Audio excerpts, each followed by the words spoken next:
Des contes et des fables sur nous, il y en a à foison. Il paraît que nous sommes de féroces guerrières. Une nation de femmes soldats belles et dangereuses qui connaissent parfaitement l'art du combat et passent toute leur vie à cheval. Nous sommes des femmes qu'on désire autant qu'on redoute. Les auteurs grecs nous voient comme les égales des hommes. Dans notre langue, nous sommes les Oyorpata, les terribles mangeuses d'hommes.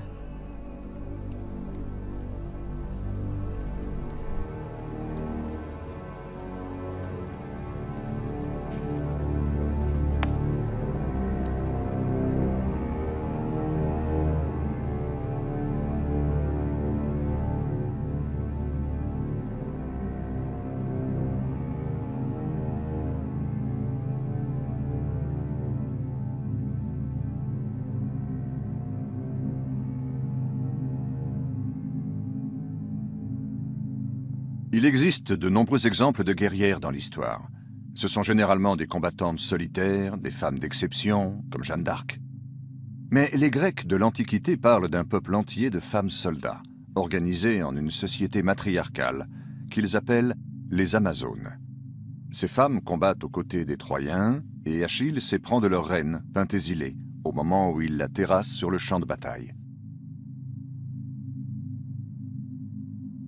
Aujourd'hui, on se querelle pour savoir si ces figures mythologiques ont réellement existé.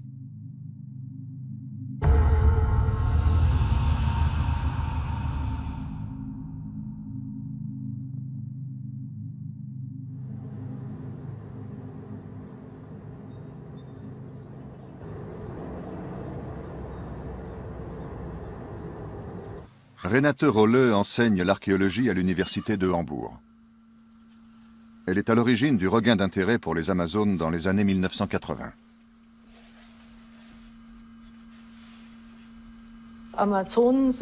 Les Amazones ont été idéalisées dans la mythologie. C'est pourquoi en Europe de l'Est et en Asie centrale, on ne parle pas d'Amazones, ou alors seulement entre guillemets. On parle de guerrières, dont l'existence est indiscutable. On a trouvé des squelettes de femmes avec des blessures graves, qui ont guéri ou ont été fatales. Donc leurs armes ne restaient pas à la maison dans l'armoire. Elles servaient régulièrement au combat. Die hat man dann im Kampf eingesetzt und nicht zu wenig.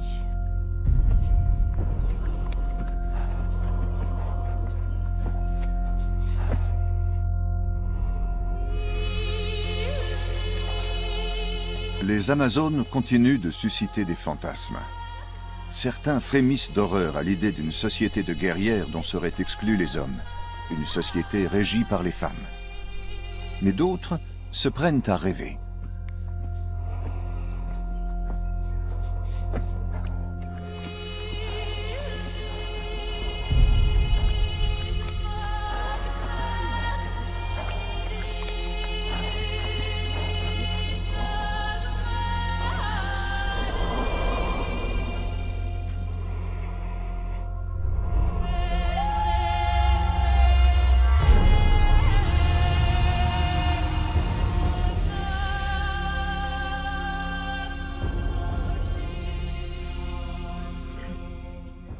Je relève plusieurs éléments frappants. D'abord le fait qu'on diabolise ces femmes. Quelle insolence de leur part de se mêler ainsi des affaires des hommes. Et en plus, elles sont victorieuses. Ça doit être très difficile à avaler pour les Grecs.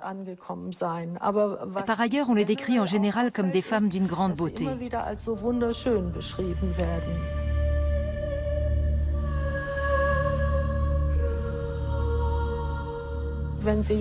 Achille frémit devant tant de beauté. Pour les Grecs, les pentathlètes répondent parfaitement au canon de la beauté de l'époque.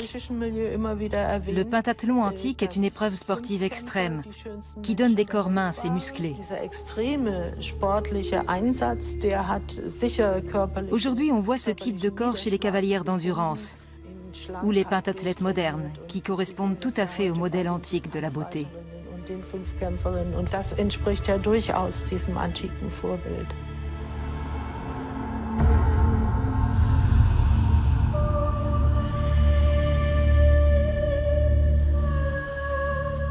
Les Amazones sont habiles à la guerre. Sur leurs chevaux, elles prennent les fantassins de vitesse. Ce sont d'excellentes cavalières. Aux épées, elles préfèrent les poignards, qui leur donnent plus de mobilité. Et pour leurs flèches, elles n'utilisent pas des pointes plates, mais des pointes triangulaires munies d'un crochet.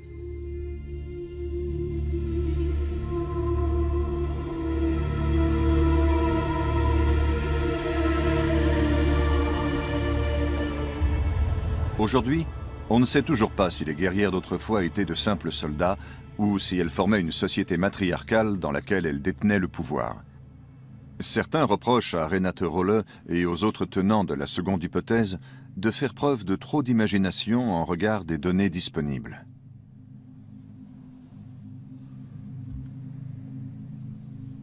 Florian Knaus dirige les collections nationales d'antiquités et la Glyptothèque de Munich. Les statues qui sont exposées dans ce musée inspirent diverses hypothèses sur la vie et les combats des Amazones. Les Amazones sont un produit de l'imagination des hommes grecs. Homère en parle dès le 8e siècle avant notre ère. Mais les Amazones, telles qu'il les décrit, n'ont jamais existé. Et elles n'ont pas de modèle dans la réalité. Il imagine un monde opposé au monde réel de l'Antiquité. Les Grecs se sont battus avec de nombreuses figures mythologiques qu'on n'imagine pas avoir existé, par exemple les centaures. Se battre contre une femme, c'est la situation la plus absurde qu'un Grec puisse imaginer.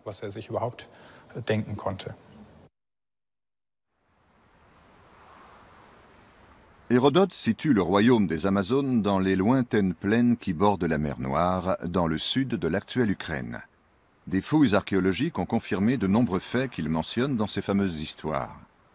Il décrit notamment les coutumes et les fêtes de Siti et raconte l'arrivée des Amazones dans ce pays.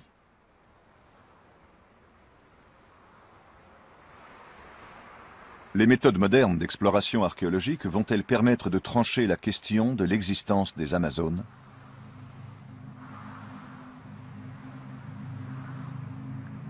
Jusqu'à très récemment, les archéologues déterminaient le sexe d'un squelette uniquement en fonction du mobilier funéraire découvert dans la tombe.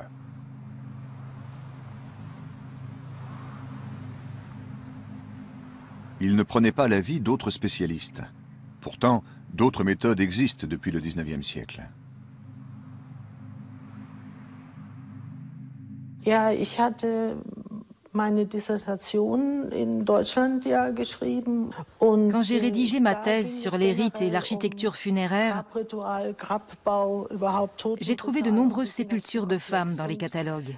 Da hatte ich natürlich entsprechend viele auch Frauenbestattungen. Et j'ai découvert que depuis 1890, les spécialistes se posent la question de l'existence de femmes armées, de guerrières. Eigentlich schon seit 1890 etwa die Diskussion gab, ob es bewaffnete Frauen. Or, dès cette époque, le comte Bobrinsky, un célèbre archéologue russe, établit avec l'aide d'un médecin qu'il y a bien eu des guerrières. Mit Hilfe eines Mediziners eigentlich schon am Ende des 19. Jahrhunderts geklärt, es gibt solche Kriegerinnen.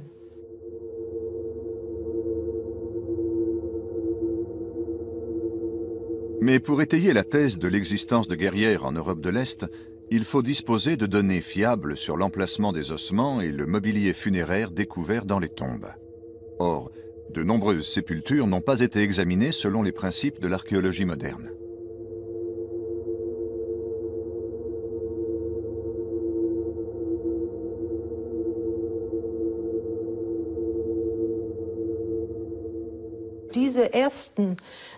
Les premières tombes de femmes découvertes à la fin du XIXe siècle étaient les plus sensationnelles.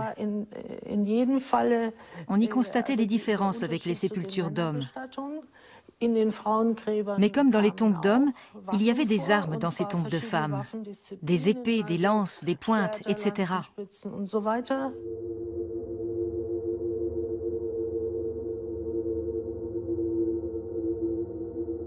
Des centaines de fouilles ont été menées en Ukraine depuis la fin du XIXe siècle. Parmi toutes les sépultures examinées, certaines corroborent la thèse de l'existence de femmes guerrières.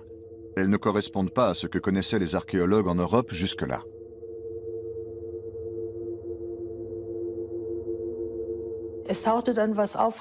Les archéologues ont parlé d'inventaire mélangé.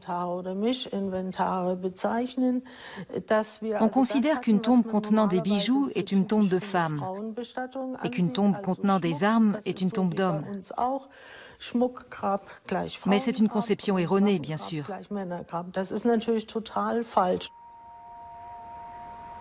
Mais cet inventaire mélangé suffit-il à prouver qu'on est face à une tombe de guerrière? Les armes pourraient tout aussi bien représenter un mari absent qui n'a pas pu être inhumé auprès de sa femme.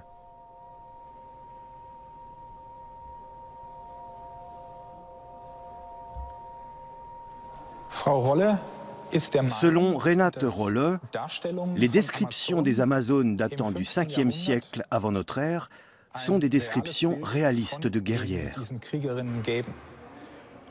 Pourtant, ces Amazones portent un costume fantaisiste, comportant des éléments scythes, perses et grecs.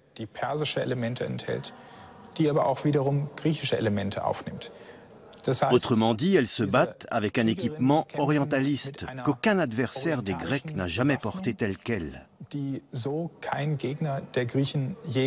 Les femmes scythes ne portaient pas ce genre de tenue. On connaît la tenue des Amazones grâce à des céramiques grecques conservées au musée de Munich. Pour dessiner ce costume fantaisiste, les artistes n'ont pas eu besoin d'aller en Ukraine. Vers 500 avant notre ère, Athènes possédait en effet une garde de cavaliers scythes. Ils ne portaient pas la tunique flottante des Grecs, mais un pantalon serré, taillé dans des étoffes de couleur.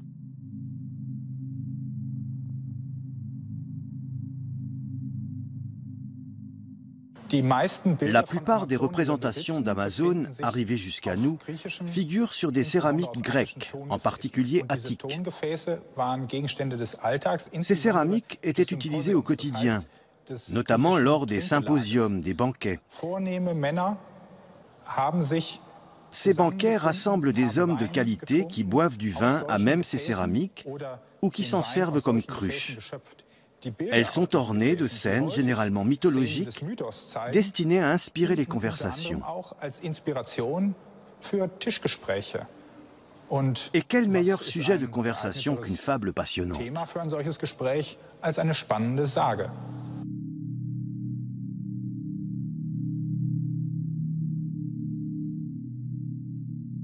Les belles guerrières sont-elles le fruit de l'imagination érotique d'une poignée d'hommes avinés, ou Hérodote les a-t-il rencontrées au pays des Scythes?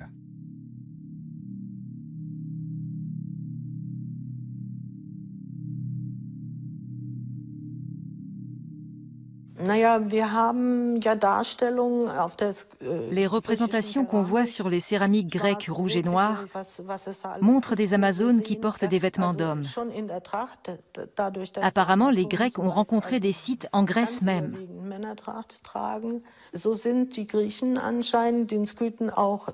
On sait qu'à partir du 5e siècle avant Jésus-Christ, les gens voyagent beaucoup. Hérodote lui-même se rend sur les rives de la mer Noire. Et il écrit à plusieurs reprises dans ses histoires qu'il a vu tout cela de ses propres yeux. Ça me semble donc parfaitement crédible.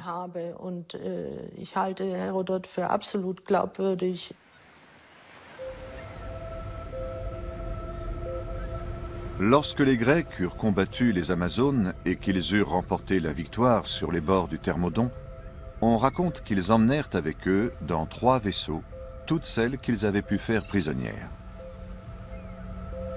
Lorsqu'on fut en pleine mer, elles attaquèrent leurs vainqueurs et les taillèrent en pièces. Puis, elles se laissèrent aller au gré des vents et abordèrent au pays des Scythes libres, où elles s'unirent à de jeunes hommes. Mais elles leur dirent « Nous ne pourrions pas demeurer avec les femmes de votre pays. Leurs coutumes ne ressemblent en rien aux nôtres. Nous tirons à l'arc, nous lançons le javelot, nous montons à cheval. Mais si vous voulez nous avoir pour femmes, allez trouver vos pères et demandez-leur votre héritage. Revenez avec, et nous vivrons ensemble.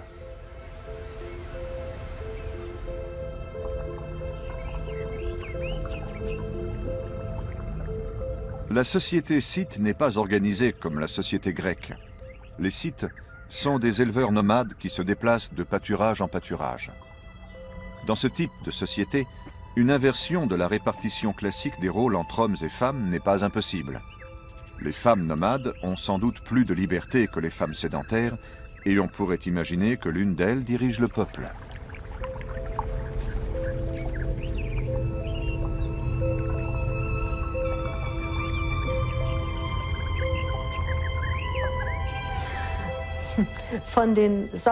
Les Sauromates sont les voisins des Scythes.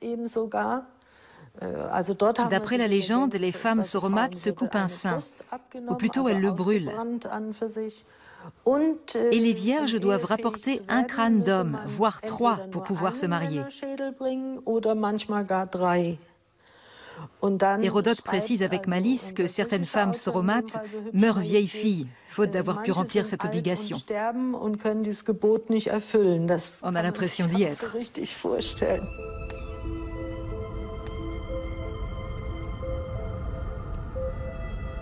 Nous ne sommes pas qu'une légende.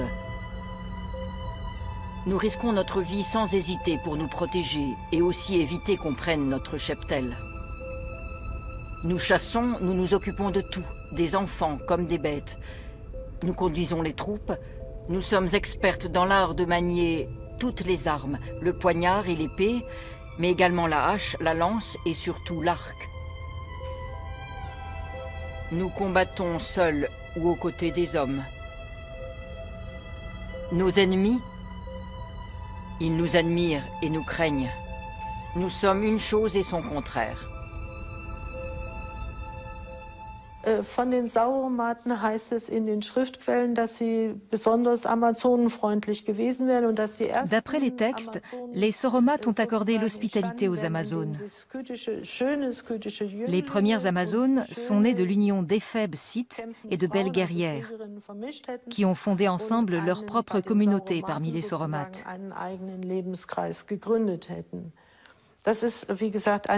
Voilà le mythe qui est repris par Hérodote. Dans les faits, on a découvert beaucoup plus de tombes de guerrières en territoire scythe qu'en territoire sauromate, même si on en trouve de plus en plus sur ce territoire. Toute la région qui va de l'Europe de l'Est à la Volga et même à l'Altaï est caractérisée par un nombre important de guerrières.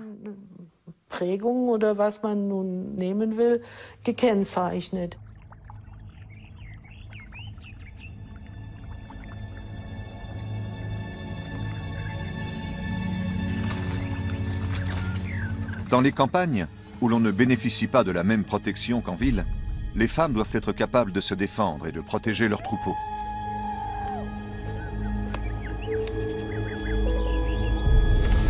Les femmes scythes savent manier la hache et le couteau.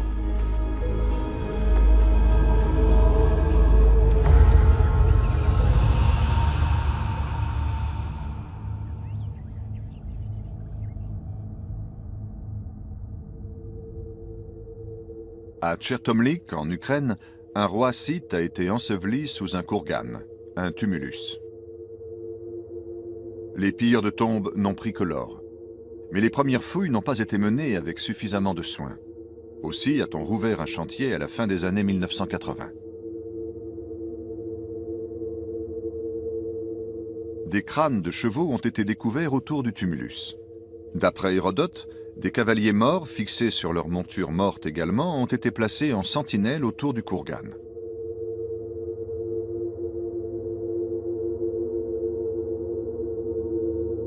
Les nouvelles fouilles ont permis de mettre au jour des tombes secondaires contenant des bijoux et des armes. D'après un médecin légiste et un paléopathologiste, il s'agit de sépultures de femmes. L'existence de guerrières est donc établie.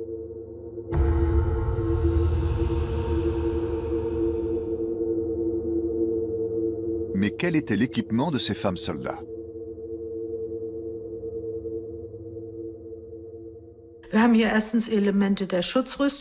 Voici plusieurs éléments d'une armure. Ceci est une cuirasse scythe à écailles. C'est une véritable œuvre d'art. Chaque écaille recouvre la précédente sur un tiers de sa surface. J'ai reproduit une partie de cette cuirasse avec des étudiants et nous avons tiré dessus avec une arme. La force de pénétration du projectile était énorme. D'autres expériences réalisées à Kiev ont montré que ces cuirasses étaient très élastiques et qu'elles arrêtaient aussi bien les projectiles lourds que les flèches.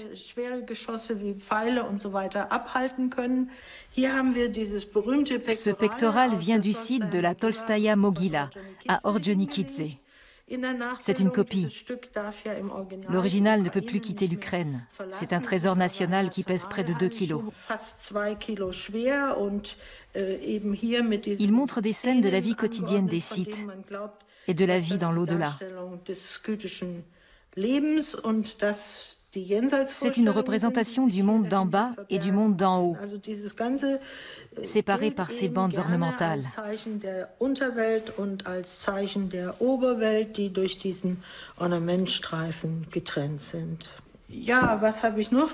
Je peux vous montrer également ce miroir scythe.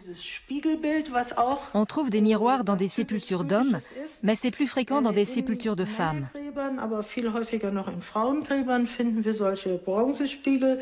Ces miroirs en bronze donnent un reflet beaucoup plus beau que nos miroirs modernes à base d'argent ou de mercure. C'étaient des miroirs embellissants. Auf jeden Fall etwas, was schönende Wirkung hatte.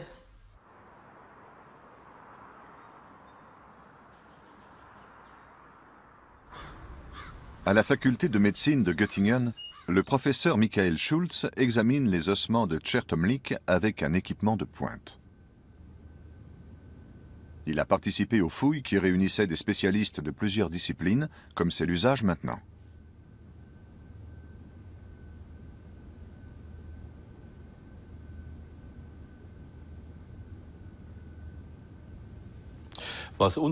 À Czertomlik, on a eu la surprise de découvrir des femmes dans les tumulus. Elles ont été ensevelies avec des armes et leurs squelettes présentent des insertions musculaires très marquées.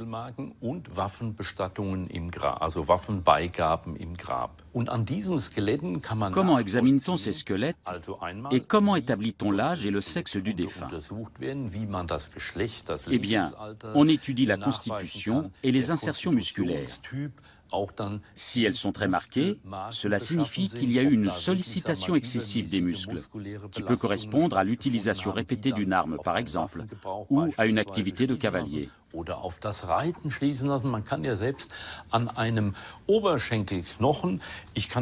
On voit très bien l'impact d'une activité de cavalier sur l'os de la cuisse. Regardez. Ici et là, vous avez les points d'insertion du muscle du mollet.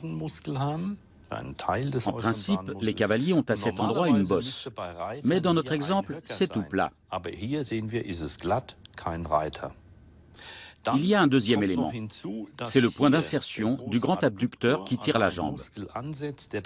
Il est également plat. Chez un cavalier, il fait une bosse.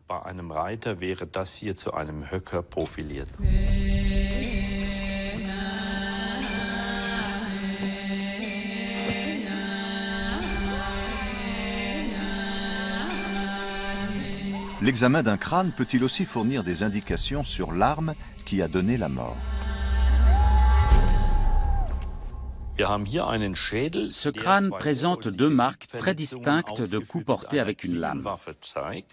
On voit un coup sur l'arrière de la tête. L'homme s'enfuyait sans doute. Son adversaire l'a attaqué par derrière et lui a donné un coup qui lui a fendu le crâne. Il y a une deuxième blessure à l'avant. C'est une grande béance. Le coup est venu de derrière, comme ça. L'arme est restée coincée, et soit l'adversaire a tiré fort, soit la victime est tombée, et ça a arraché un fragment du crâne. Regardez, on voit très bien l'entaille faite par la lame.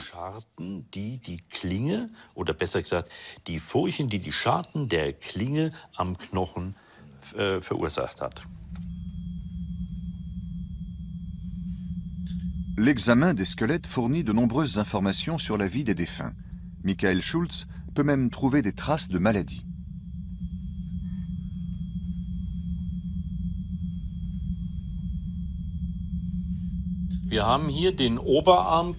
J'ai ici un os d'un membre supérieur qui a subi une altération pathologique à cause d'une sollicitation excessive, sans doute liée au maniement des armes. Cette altération se voit au microscope.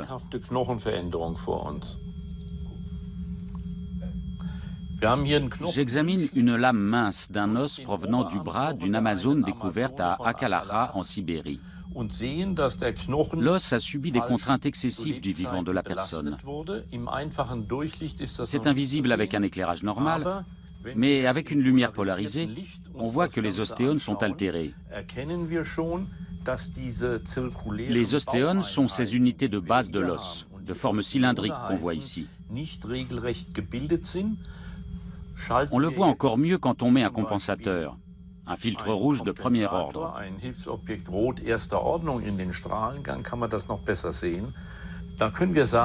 On peut affirmer que l'os a été trop sollicité. Il a subi une lésion due à un claquage du muscle et du tendon. Ça faisait mal et l'Amazone ne pouvait plus utiliser son bras, ce qui a conduit à une atrophie. Le tissu osseux s'est altéré et atrophié. Also eines Schwundes und Umbaus des Knochengewebes aufgrund von Nichtbelastung gekommen ist. On va examiner tout cela sur les squelettes des Amazones à Kiev. On a trouvé récemment un 5e squelette complet, avec son crâne. On va regarder d'abord si c'est une femme, puis si c'est une guerrière. Si les insertions musculaires du bras et de la jambe indiquent une activité de guerrière et de cavalière. Si tous ces éléments sont réunis, on pourra alors parler d'un squelette d'Amazone.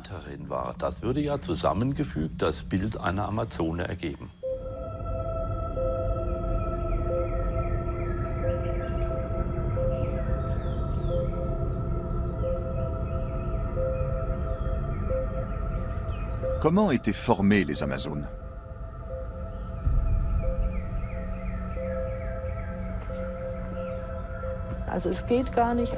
Les filles suivaient très certainement la même formation que les garçons. C'est évident. Elles devaient manier l'arc et l'épée aussi bien que les garçons. C'était sans doute plus compliqué pour le lancer du javelot, à cause du valgus du bras chez les femmes. En un mot, la formation devait être intensive et commencer dès le plus jeune âge.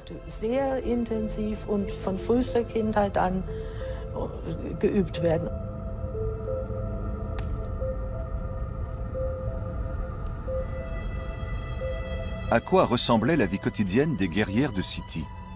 Utilisaient-elles du maquillage ou des peintures de guerre? Nous ne le saurons jamais avec certitude car trop peu d'éléments sont arrivés jusqu'à nous. Mais on peut établir des parallèles avec d'autres cultures.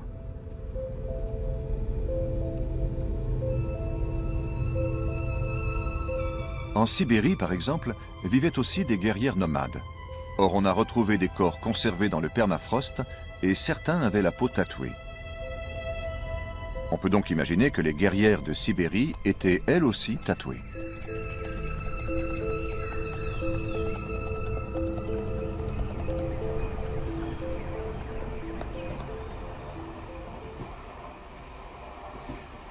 En Ukraine, il y a tellement de tumulus-sites qu'on manque de moyens humains et financiers pour les étudier tous. Les archéologues sont obligés de se concentrer sur ceux qui semblent les plus prometteurs. Mais les découvertes sensationnelles restent rares.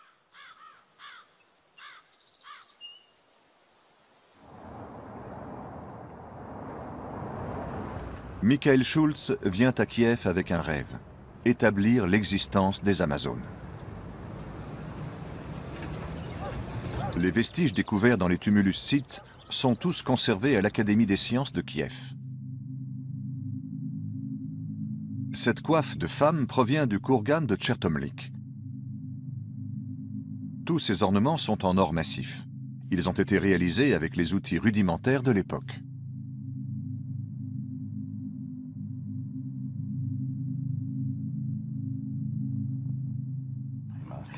D'où vient le squelette du milieu? Il est parfaitement conservé. Il y a même le crâne.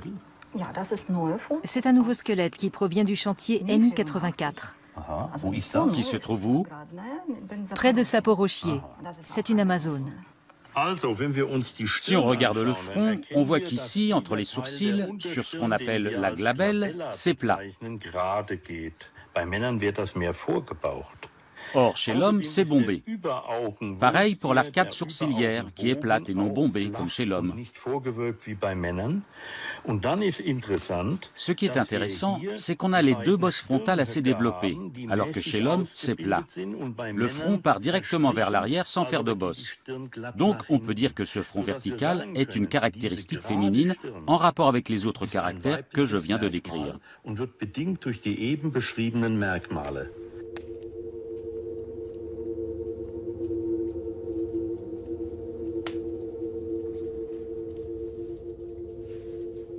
Nos flèches sont empoisonnées selon un procédé unique.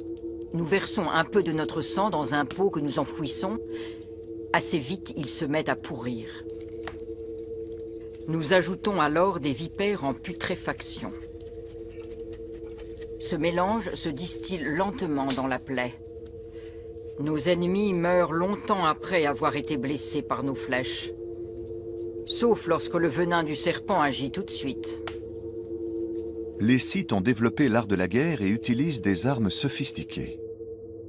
Les pointes de leurs flèches sont conçues pour se briser dans le corps de l'ennemi, et elles sont munies d'un crochet qui empêche de les retirer.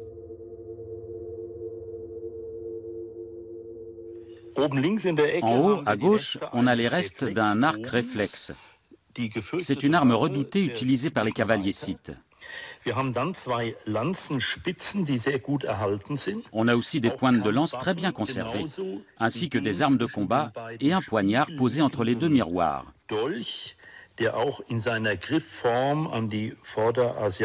La forme de son manche rappelle la culture moyenne-orientale de l'époque.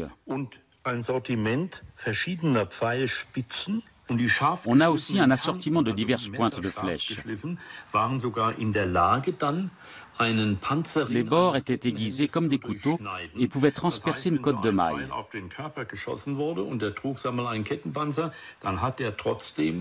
C'étaient des armes mortelles.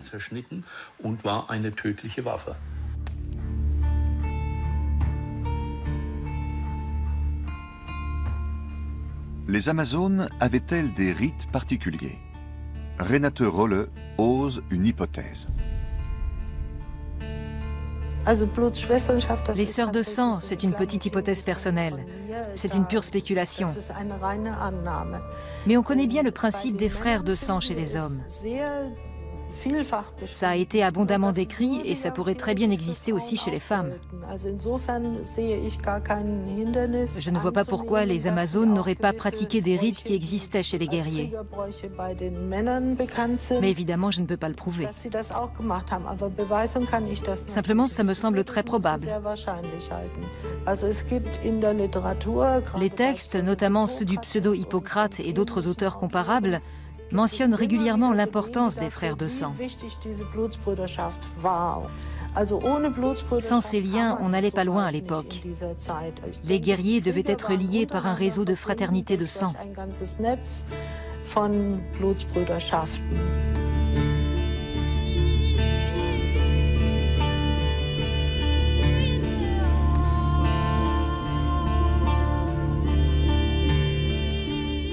Michael Schultz quitte Chertomlik pour la Crimée, où des archéologues s'apprêtent à ouvrir une nouvelle sépulture. Des squelettes de femmes ont été découverts dans la région. Le mobilier mortuaire donne à penser que ces femmes dirigeaient leur communauté. Néanmoins, la question de l'égalité des sexes chez les Scythes reste controversée.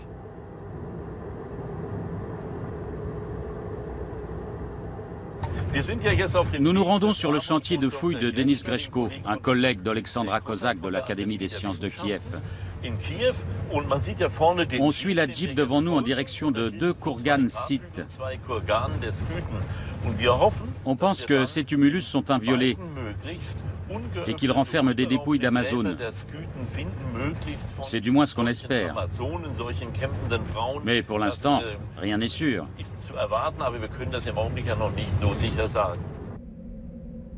Il faut être expert pour deviner que ce monticule de 9 mètres de haut n'est pas naturel. C'est un gros tas d'herbe qui cache un tombeau scythe. L'herbe était une matière précieuse pour les nomades scythes, car elle nourrissait leur bétail.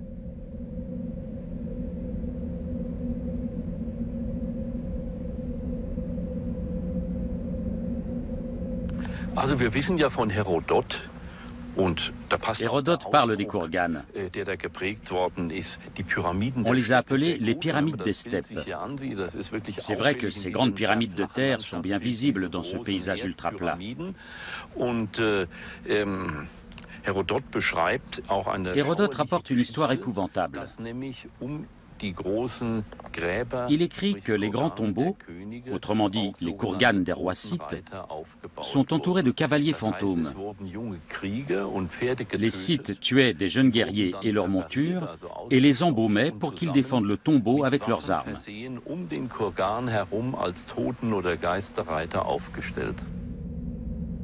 En général, on trouve plusieurs tombeaux formant une nécropole. Le plus important est au centre. Certains archéologues rêvent de découvrir une femme dans un kurgan central. Cela bouleverserait les connaissances qu'on a sur la société scythe. Prenez les nécropoles. À l'époque, on a coutume d'ensevelir les morts sous un kurgan, un tumulus. On remarque que les femmes ont droit elles aussi à un kurgan.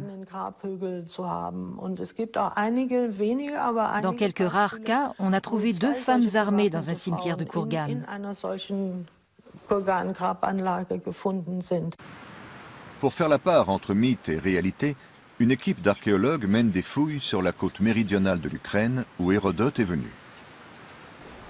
Si son récit sur les Amazones est vrai, c'est peut-être ici que les guerrières ont accosté.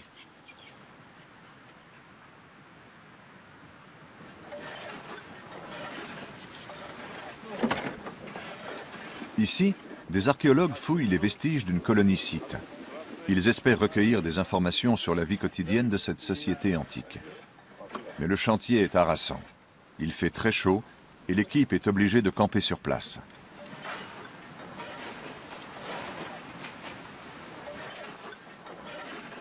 La tombe est en mauvais état.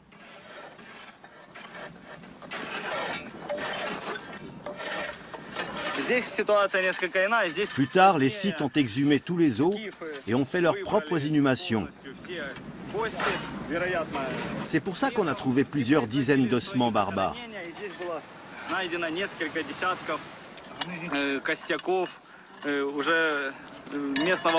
Ils enterraient plusieurs cadavres côte à côte.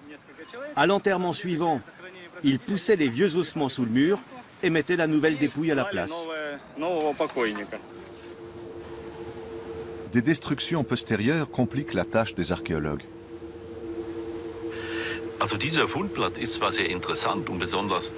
Ce site est très intéressant parce qu'on a une tombe, ou plutôt une fosse carrée.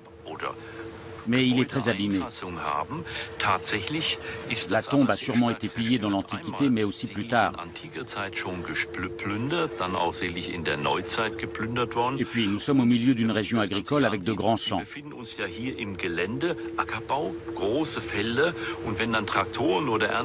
Si des tracteurs ou des machines sont passés ici de manière répétée au cours du siècle dernier, ils ont dû tout détruire. C'est d'ailleurs pour cela qu'on trouve ces pierres éparpillées un peu partout.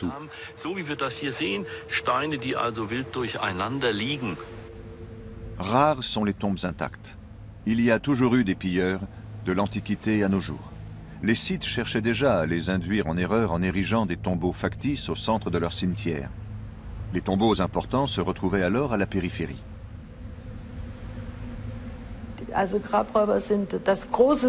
Les pilleurs sont le plus grand mal de ces steppes, où l'on voit les tumulus de loin. Bien sûr, ils savent que les tombes les plus importantes sont au centre. Ça se devine facilement. C'est pour ça que jusqu'à présent, on n'a pas trouvé de tombe intacte renfermant une femme.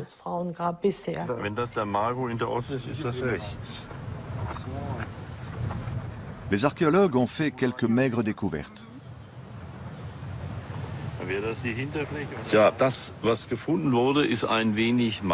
On n'a pas trouvé grand-chose. 4 fragments de tibia.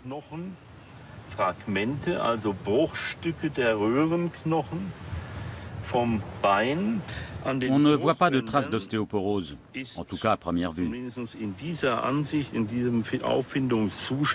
Il s'agissait donc sans doute d'un individu âgé de moins de 55 ans.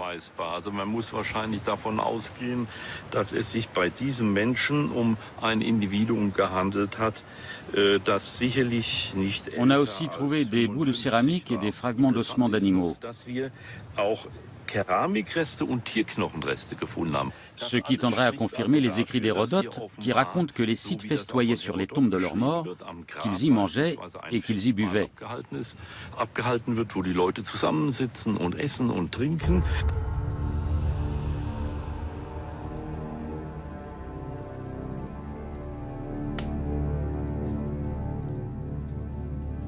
Je ne voulais pas me marier. Et l'art de la guerre, voilà toute ma vie. Combattre était un rêve que j'ai réalisé, à maintes reprises. Puis un jour, j'ai été très gravement blessée à la jambe. Aujourd'hui, je ne peux plus monter à cheval. Je suis devenue vieille, voilà tout.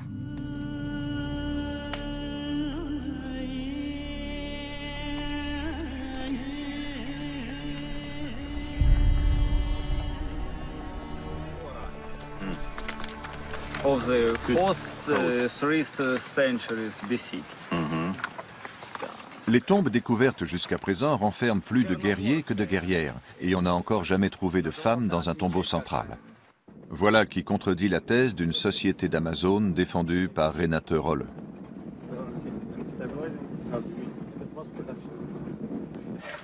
Sous le soleil, la glaise est devenue aussi dure que du béton. La fouille est difficile et, comme toute fouille, elle cause des destructions irrémédiables. C'est pourquoi les archéologues dessinent et photographient l'intérieur du tumulus après l'avoir ouvert en deux.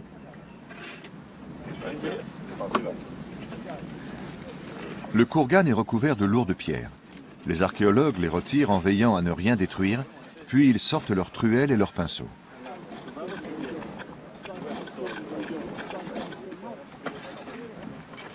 Ils progressent lentement vers ce qu'ils supposent être l'entrée de la chambre funéraire. C'est un travail très pénible. On prend beaucoup de précautions. La chambre funéraire est probablement là. On ne la voit pas encore à cause de toutes ces pierres. Mais on a terminé la première phase du chantier. Les archéologues découvrent quelques vestiges dans les couches supérieures du tumulus. Cela leur redonne espoir. Que vont-ils donc découvrir à l'intérieur?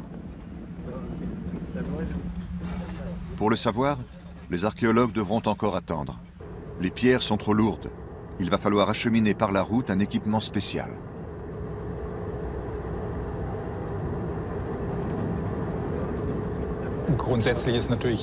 Bien évidemment, on ne peut jamais prévoir ce qu'on va trouver dans une tombe.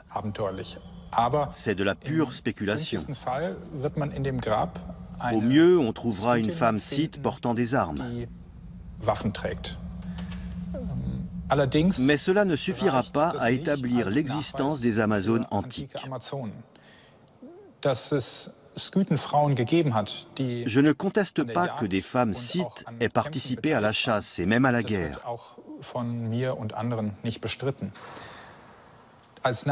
Mais pour prouver l'existence d'une société d'Amazones, il faudrait que ces femmes aient été à la tête de leur communauté. et que les hommes n'aient pas été leurs égaux.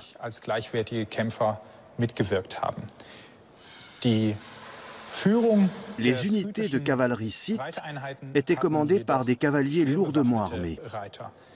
Et on n'a jamais établi qu'une femme pouvait occuper cette position. La société scythe était un patriarcat. Elle était dirigée par un homme. Tout cela contredit les récits mythologiques sur une société d'Amazones.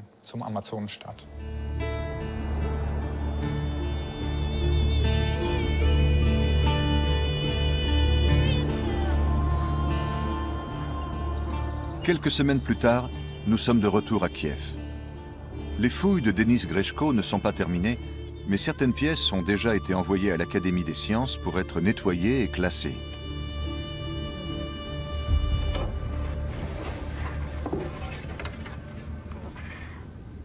On leur attribue un numéro et on enregistre toutes les informations dont on dispose concernant le lieu et les conditions de leur découverte.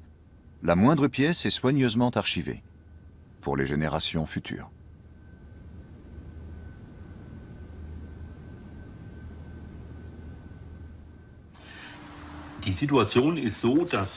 Prenez un bassin comme celui-ci, qui est presque complet. Voici l'os iliaque gauche.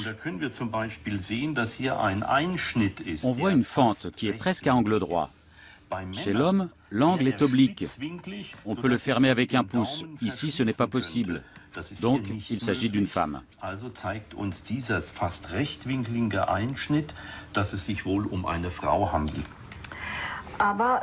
Mais elle a des points d'insertion musculaire très marqués. Elle a dû suivre un entraînement dès l'enfance. Sur ces deux molaires, à leur point de jonction, on voit une petite rigole en demi-cercle. Cela correspond à la trace d'une sonde qu'on a introduite ici et qu'on a bougée d'avant en arrière. On peut assimiler cette pratique à de l'hygiène dentaire. Chez les femmes scythes, c'est 4 ou 5 fois plus fréquent que chez les hommes.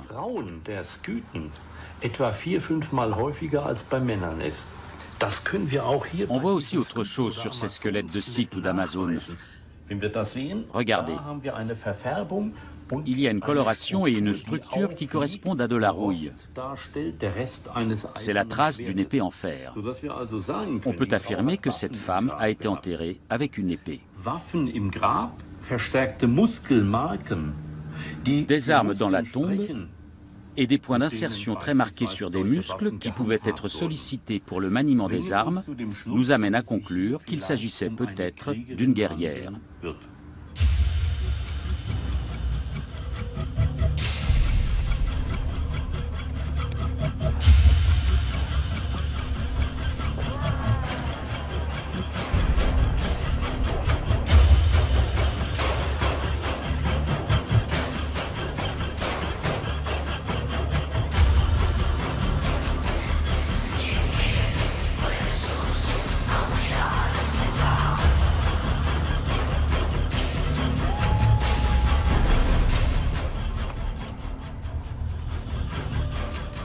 L'existence de guerrières scythes est donc établie.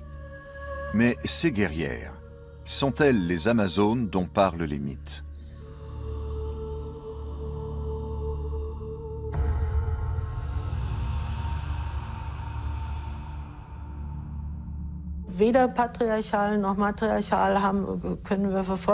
La société scythe n'est ni patriarcale ni matriarcale. Elle est organisée autrement. Pendant très longtemps, on a négligé la place des femmes. On a dit que les femmes guerrières avaient un rang inférieur aux hommes, qu'elles se battaient uniquement lorsque les hommes étaient en danger, ou encore que le combat était une sorte de sport pour les vierges avant le mariage.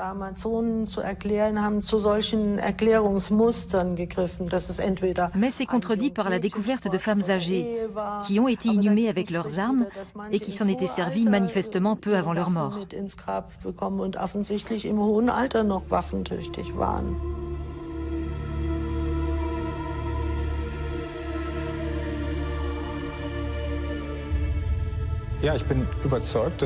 Je suis convaincu que les Amazones perdraient de leur attrait si on vivait dans une société matriarcale, dans laquelle les femmes feraient la guerre.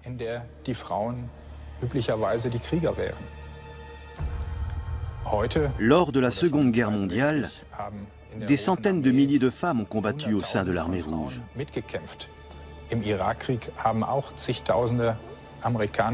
Lors de la guerre en Irak, des milliers d'Américaines ont porté les armes.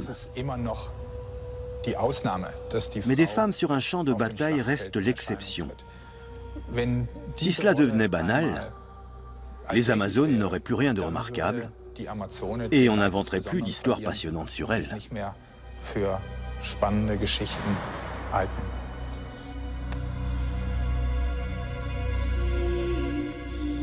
Mais lorsque je me rappelle toutes ces années passées, alors j'éprouve de la fierté.